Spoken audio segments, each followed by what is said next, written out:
Ессентуках обсудили антикризисную стратегию СКФО. Совещание было посвящено вопросу устойчивого развития экономики и социальной стабильности субъектов округа. Главные спикеры встречи обозначили наиболее острые проблемы. Полпред президента в Северокавказском федеральном округе Сергей Меликов отметил важность организации антикризисной деятельности и необходимость развития экономического потенциала как часть более общей политики в регионах округа. В свою очередь, министр по делам Северного Кавказа Лев Кузнецов внес небольшую долю конкретики, озвучив ряд основных моментов, касающихся реализации антикризисной стратегии. В частности, одним из локомотивов развития станет импортозамещение и формирование благоприятной для ведения бизнеса среды. Для этого планируется снизить финансовые и административные издержки частных предпринимателей. Итогом встречи стало принятие решения о формировании профильной рабочей группы Минкавказа России, которая должна сформироваться уже в этом месяце. Основной план антикризисных мероприятий – это не латание дыр, а наоборот максимально сегодня найти то, что могло бы стать локомотивом и помогать решать те проблемы, которые есть. Поэтому развитие реального сектора экономики, а у нас, к счастью, имеются большие наработки, и притом коррелирующие с задачами, стоящими по импортозамещению, развитию экспорта и в сельском хозяйстве, и в промышленности. Отдельным блоком в экономике это малый и средний бизнес, потому что мы понимаем, что в целом для СКФО это очень чувствительный вопрос, но здесь важно дать возможность бизнесу, все-таки у нас это в СКФО очень приоритетно, выйти из тени.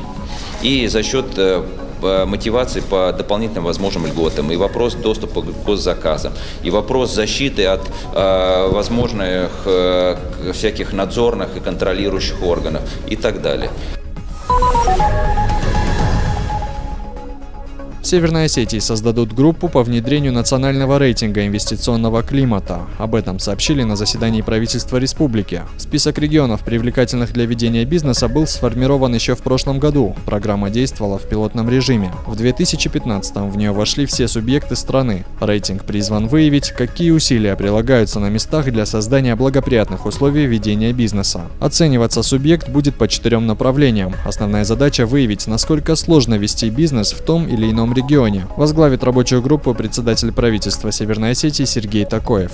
Здесь будет в общем оцениваться и инвестиционное законодательство, которое есть в республике, и административные барьеры, наличие, присутствие и, скажем так, быстрота, скорость прохождения этих, необходимых разрешительных мероприятий, необходимых лицензий, выхода на стройплощадку, подсоединения, к коммуникациям, электроснабжения, газоснабжения, наличие автомобильных дорог, инфраструктуры.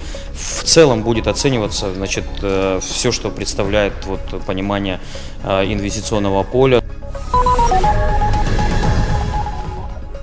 В IT-парке прошел очередной тренинг. На этот раз доктор экономических наук Алан Абаев рассказал о правилах маркетинговой стратегии для стартапов. Отдельным блоком рассмотрели влияние инноваций на маркетинговую стратегию. По словам эксперта, 8 из 10 инновационных проектов не доживают до экономической самостоятельности, а значит, эта сфера бизнеса является самой сложной и непредсказуемой, но в случае успеха может принести колоссальную прибыль. Известный маркетолог не обошел стороной и региональных бизнесменов, указав их ключевые ошибки в непростой период кризиса. Как раз кризис – это шанс проявить себя, то есть возможность наконец-то избавиться от диктата импортного продукта и предлагать российский продукт. Да, это действительно так, но большинство российских бизнесменов идут по пути банального повышения цены на свой товар, так как импортный теперь очень дорого стоит, дай-ка я тоже повышу. И это не очень хорошо. А вот системная конкуренция, формирование продукта, который бы был конкурентным не только по цене, а по качеству и по свойствам товара, то это, конечно, было бы очень важно. Поэтому в кризис нужно что делать? Нужно, наверное, совершенствовать свой бизнес, пытаться выстроить его с точки зрения потребностей рынка и сделать таким образом, чтобы товар был конкурентоспособным не только в момент кризиса, но и после того, как он пройдет, а он рано или поздно закончится. Российские ученые отметили День науки. В Северокавказском горно-металлургическом институте в преддверии праздника состоялись тематические мероприятия. Отличившихся преподавателей и молодых ученых наградили благодарственными письмами и грамотами. В музее открылась экспозиция металлических изделий, авторами которых являются студенты и выпускники вуза. Но этим празднование не ограничилось. Группа молодых изобретателей представила зрителям инновационный прибор – электролюминесцентную панель. Как говорят разработчики, она в 2 раза дешевле и эффективнее импортных аналогов. Это, в общем-то, инновационное изделие, в мире широко известно, применяется оно в различных отраслях, например, подсветка панелей приборов, автомобильных, в железнодорожном транспорте, в авиации, поскольку она очень экономичная, в рекламе находит широкое применение. Но в России, в общем-то, она практически нигде не выпускается. В основном ее сюда привозят из зарубежных стран.